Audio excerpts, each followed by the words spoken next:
Brian in Hampstead didn't like it. If you've heard Brian in Hampstead before, you'll know why.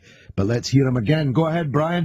Good evening, George. Hi. Well, I think, if you try to extract or sort of dissuade people to listen to the hyperbole, what Mr. Ahmadinejad has said is really designed for Western consumption. He wants to appear in a good light.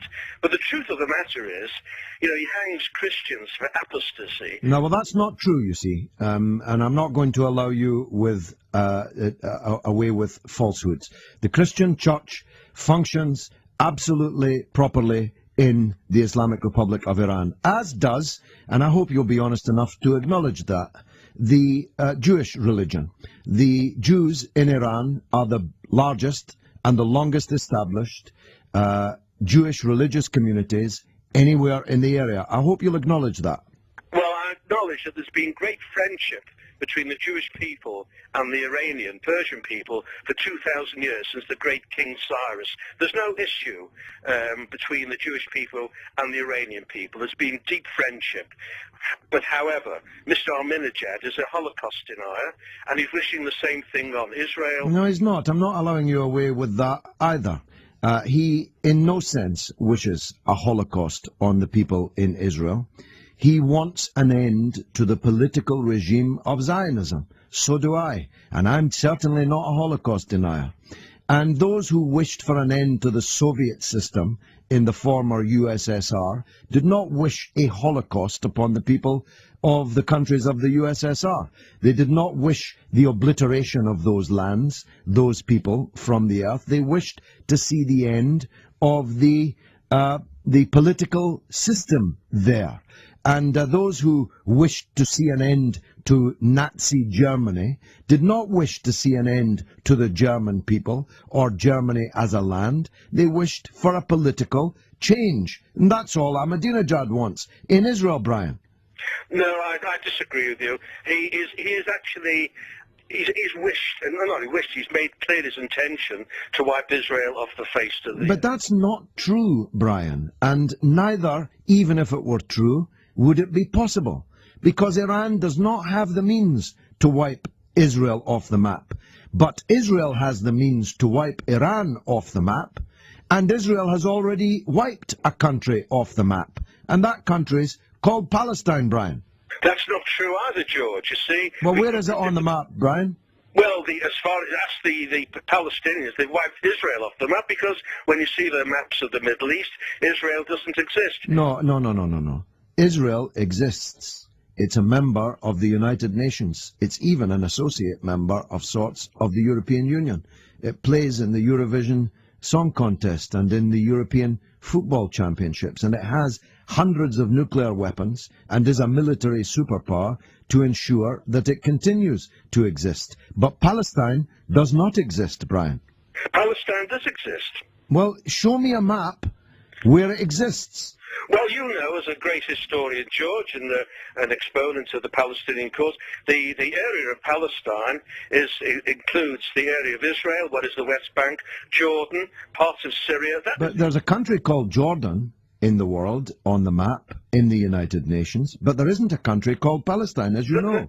There never was a country called Palestine. Wasn't there? Well, it's very strange that you should say that, because there's a large frieze in the entrance hall to the British Parliament, which contains a very mighty, heroic, socialist, realist style depiction of a man they call Richard the Lionheart. And it's from 1189. And do you know what it says on that frieze, Brian? That this is a picture of Richard Coeur de Lion on his way to the crusade in Palestine, and it's 1189, Brian. Well, I agree with you, but Palestine was a name given to the Jewish No, you can't say you agree with me, because you just 2 minutes ago said there never was a country called Palestine. Yeah, you didn't let me finish what I was trying to say, with respect, George. There was never a country called Palestine, which was a Palestinian or Arab state. It was a Turkish state for many years. Brian, there was a country called Palestine, and there now isn't a country called Palestine. Can we at least agree on that, Brian? No, you're wrong. The only country that was called Palestine was the Jewish successor state Brian, we've agreed there was a country called Palestine. In 1189 there must have been, because that's what the frieze in Parliament says. But now, in 2008, there isn't a country called Palestine. But there is a country called Israel, which exists on the land that used to be called Palestine. So, ipso facto, the country that's been wiped off the map is not Israel or Iran, but Palestine. This is a matter of simple logic, Brian.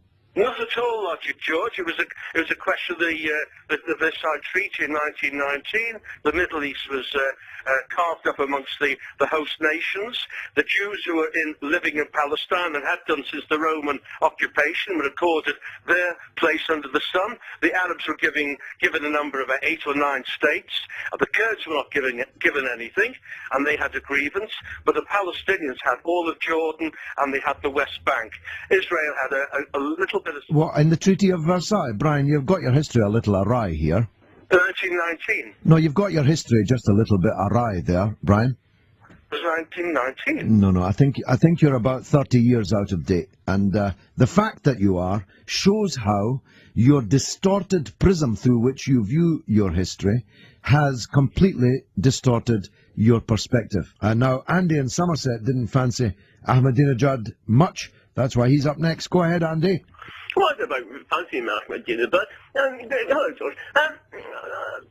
The appeal to historical authorities is sort of reminiscent of sort of 16th and 17th century Britain, isn't it, George? I think Iran has to mature. I think Islam has to mature, because at the moment, with these death threats to wipe Israel off the map. Well, why do you keep saying that, Andy, when it isn't true? I'm really interested to know why you, an intelligent man, keeps repeating what is an untruth. Well, I believe it's accepted wisdom in many...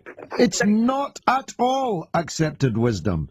Every professor of Farsi from Tokyo to Tel Aviv has already pronounced that this canard is a deliberate mistranslation of what Ahmadinejad said.